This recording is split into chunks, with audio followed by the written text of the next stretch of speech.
batang to. Ay, nasabihin mo na sa akin kung sino. Dad, later ka na mag-ask. Surprise nga po eh. Oh, come.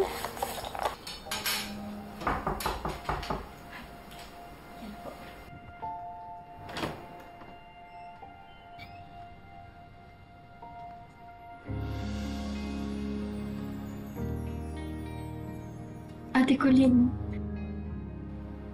Jessica.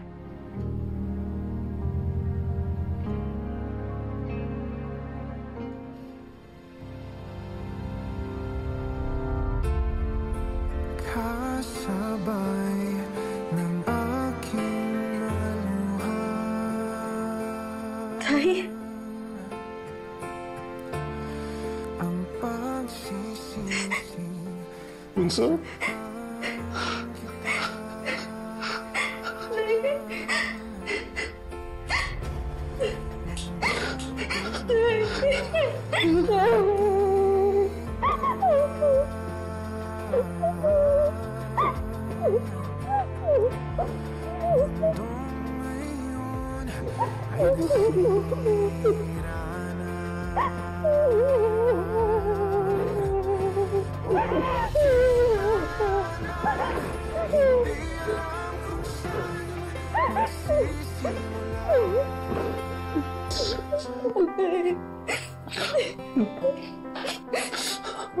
Ang laki-laki ng kasalanan ko sa'yo.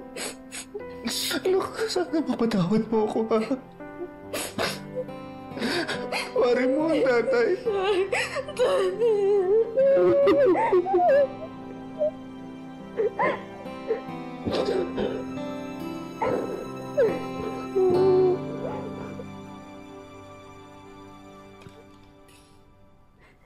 Jessica.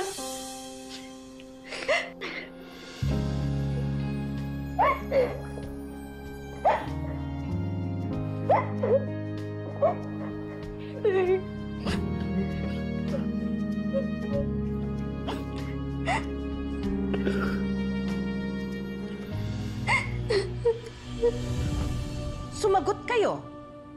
Nag-away na naman ba kayong tatlo? Ha? Si Andrea at si Colleen nagkasagutan pero matagal na ho yun eh. Ito namang si Colleen na eh. For sure, may tinatagong krimen yan na ayaw niyang malaman natin. Andrea. Pareho lang naman tayo nang iniisip, kuya eh. Andito sa Pilipinas yung taong gusto niya makita. Oh, saan pa ba pupunta yun?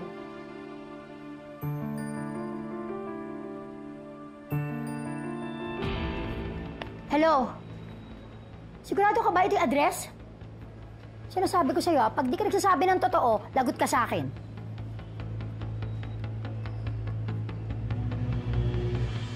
Yes, ma'am. Salamat po. Ma'am, sandali. Saan po sila?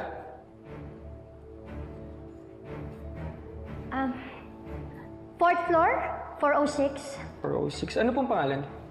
Hazel. Hazel. Hazel Cruz. Tay, natagal ko na po kayong pinatawad. Maraming salamat, anak. Salamat. Jessica, happy ako na na-meet kita in person. Ako rin, ate. Ma'am, mula po kayo sa visitors list. Tawagan ko lang po yung occupant.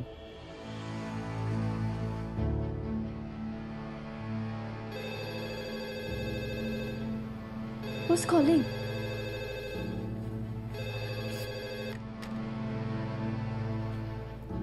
Hello? Hello, ma'am. Nandito po si Miss Hazel. Ano po? Sir, please, huwag niyo po siyang paakyatin. Huwag ko rin po kayo pakyatin, ma'am. Ano? Dad, andito po si Mommy. Dito siya sa Pinas. Paano niya tayo natuntun? Hindi pwede. Ma'am, hindi po kayo pwede pumasok. Ano hindi pwede? Ma'am, hindi po kayo pwede umakyat. Nagsasabi mo hindi pwede. Bakit? Hindi po kayo pwede umakyat, ma'am. Hindi nga. Sinabi na po ng occupant. Ano nga ako?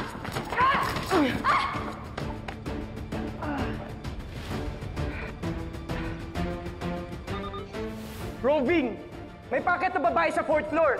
Harayan mo sa fire exit! Dad, bakit na po si Mami? At hindi niya kami pwedeng maabutan. She'll bring us back to Canada. Saan naman tayo pupunta? Kay paring Abel. Tayo hindi po pwede. Magsusumbong si Ninang Paz kay nanay.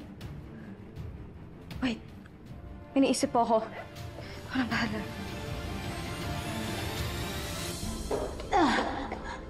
Ano ba na?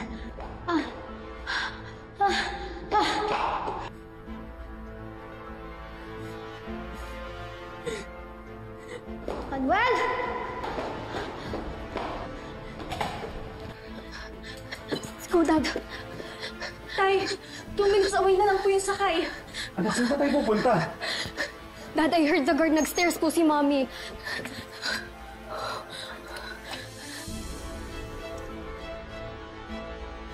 Go, go, go. Tay! Ate. Jessica, tara na!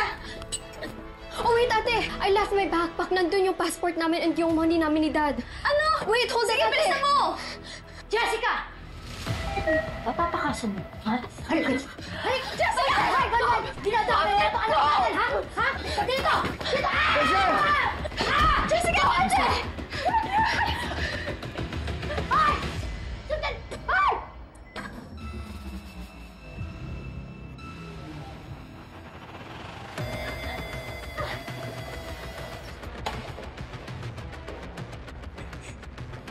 Naniyak kayo, ha?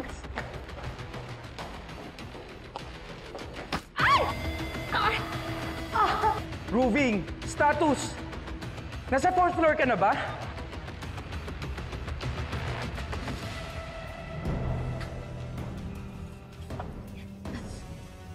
Ma'am, sir! Ano po nangyari?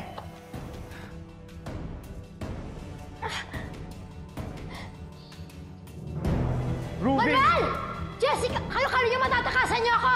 Ma'am! Manuel! Ano po ba nangyari, ma'am? Andiyan na si Mommy, ate! Go! Go! Jessica! Go! Manuel! Go! Hindi niyo ako matatakasan! Jessica! Ay!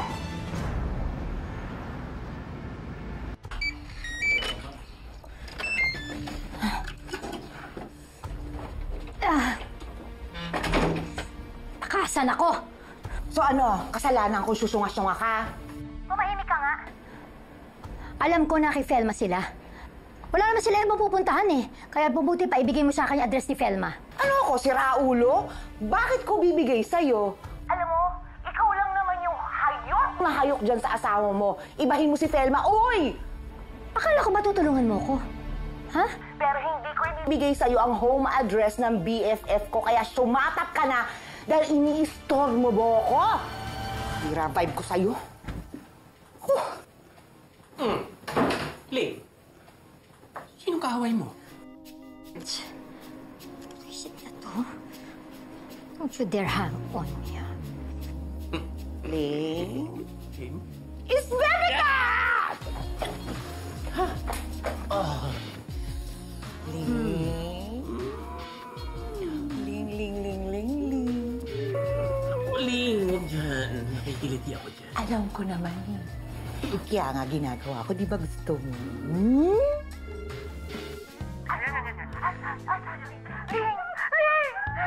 Yak! Yak! Hello po, Ate Didang. Pabukas naman po ng gate.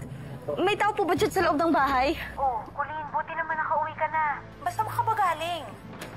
Andiyan ka? Ate! Ito na. Ito na. Halika.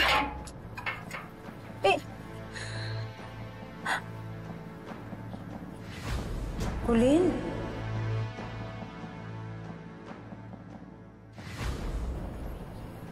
Mariosep.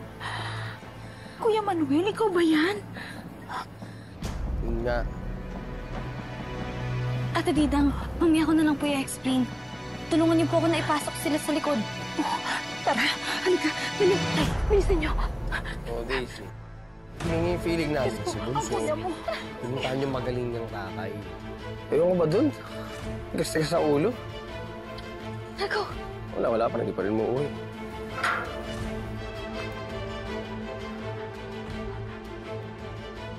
Dad, careful.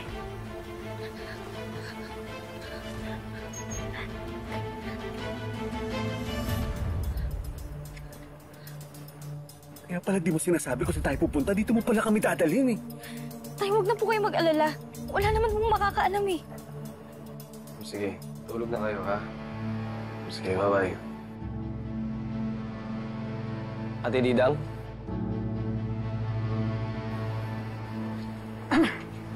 Sino kausap niyo? May kausap kayo dyan?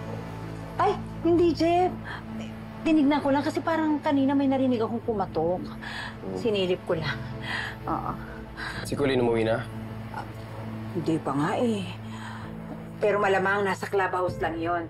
Hayaan mo, susunduin ko na, ha? Para andito na siya. Wait lang. Ay! Ayun na si Colleen! Saan ka galing? Lahat kami dito nag-aalala sa'yo, ha? Kuya, bukas mo na lang ako pagalitan. Pagod ako. Ba't ba ang bastos mo sumagot na naman? Kuya! Sabi ko pagod ako! Colleen! Colleen, mag-usap! Colleen! Kuya Manuel? Kuya Manuel? Halika na, dali. Dali. Pasok na tayo.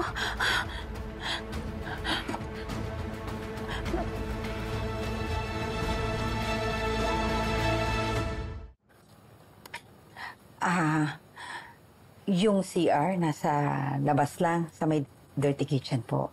Kung gagamit kayo, medyo mag-ingat. Silip-silip muna kasi baka may tao, no? Tapos, etong bodega, pagpasensyahan nyo na ho. Kasi bukod sa magulo, ang dami-daming alikabok. Hindi. Okay na nga to eh. Salamat, Dida nga. Pati ikaw, nadamay pa. Ako, huwag niyo lang isipin yun. Hindi ko naman talaga matatanggihan din si Colleen.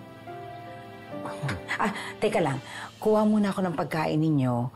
Pagkatapos, magdadala na rin ako ng electric fan bago ko po ayusin to, ha? Teka, sige lang. Nasaan kaya si Colleen? Baka mapagalitan siya ng nanay niya. Ay, nako. Di naman siguro.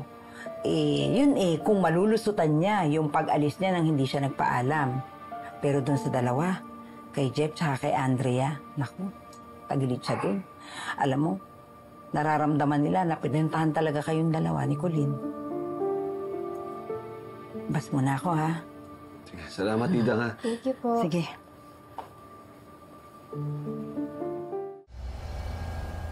Tay, huwag niyo na po pansinin yung sinabi ni Ninang Paz. Totoo naman yung sinabi niya eh. Kaya kailangan talaga umalis na kami dito. Si Nanay!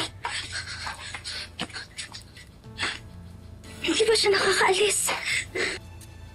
Ate, ako na kasi magluto dyan.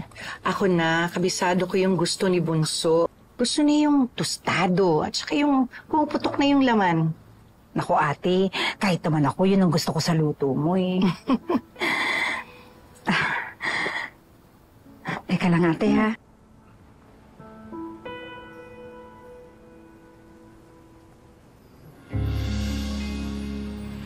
Eto na, yung paborito mo. Kaya mahal na mahal kita eh. Siyempre, mahal din kita.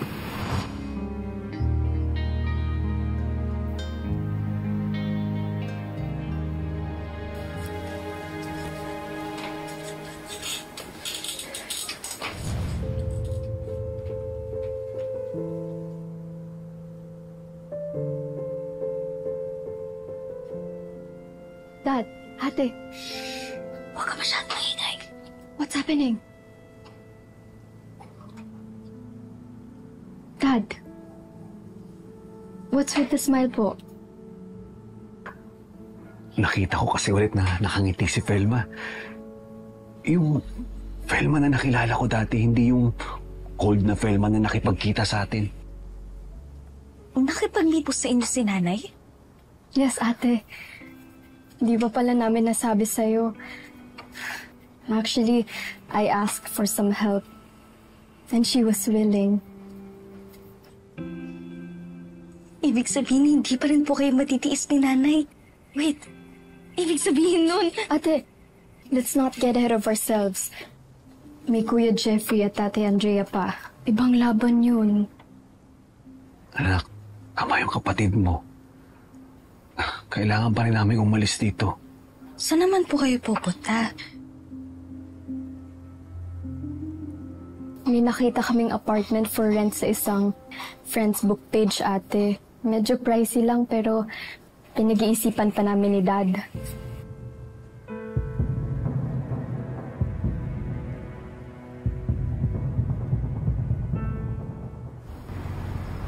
Papasukin mo ako kasi kailangan ko makausap. Manggugulo na naman po kayo eh. Ano manggugulo? Tsaka wala po sila dito. Hindi ako naniniwala sa'yo. Ibigay mo sa akin yung owner's number. Ako natatawag kasi wala ka namang kwenta. Ano ba? Ibigay mo sa akin or else. Hindi. Paraanin mo nga ako. Kailangan ko puntahan. Ano hindi pwede? Paano hindi pwede? Hindi mo naintindihan. Importante yung... Excuse me. Rudy, siya ba yung sinasabi mong nanggulo dito kagabi? Yes po, ma'am. Sino ka naman? I'm the unit owner. Kaya pwede ba? Huwag kang umasta na parang ikaw ang may-ari ng building. Kinidnap ang anak ko. Ni Manuel. Minor de edad, hindi ba ako magwawala? Yung mabait na lumpo? Parang hindi naman siya kidnapper. Sa pagkakaalam ko, tatay siya ni Jessica. And he's my husband.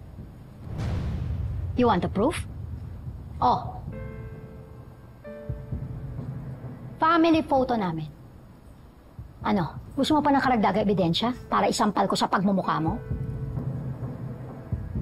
Ano? Ba't nawala yung taray mo? Ha? You know what? You can be an accessory to my husband's crime. Siguro nga may kinalaman ka rin. Di kaya kasabwat ka ni Manuel sa pagkidnap sa anak ko? Ha? Yes. Kaya kapag hindi niyo ginawa ang gusto ko, idadamay ko kayo sa kaso. Lalong-lalo ka na.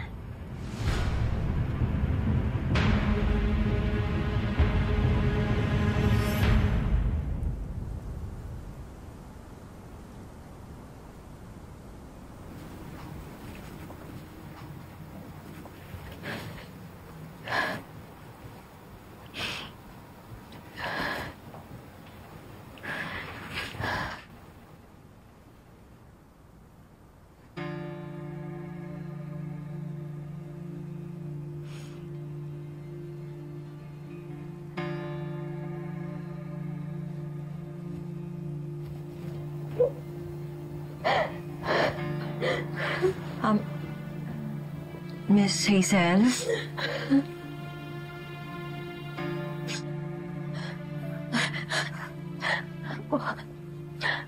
Pasensya ka na kung tinakot kita para lang papasukin ako dito. The truth is, I'm desperate. I'm broken. Nagtatapang-tapangan lang ako kanina. Please, don't get me wrong. I'm not a bad person. I love my husband. Gusto niya akong iwan para sa ibang babae. Ang masakit pa nun, na-brainwash niya pati yung anak namin. Kaya sinama niya.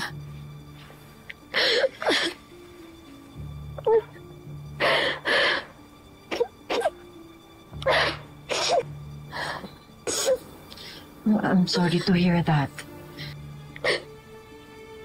Alam ko naman may mali rin ako eh. Pero siguro naman, I deserve a second chance. I need my family's forgiveness. I want my family back. Please, please, help me. Please. Paano? Let me stay here. Kung papayag ka, let me wait for them. Sige. Talaga. Kaya lang paano kung tumawag sila sa'yo, yung guard, baka bigla akong paalis. I'll help you. Ako nang bahalang mag-explain sa kanila ng sitwasyon, ha? Ka? Maraming salamat.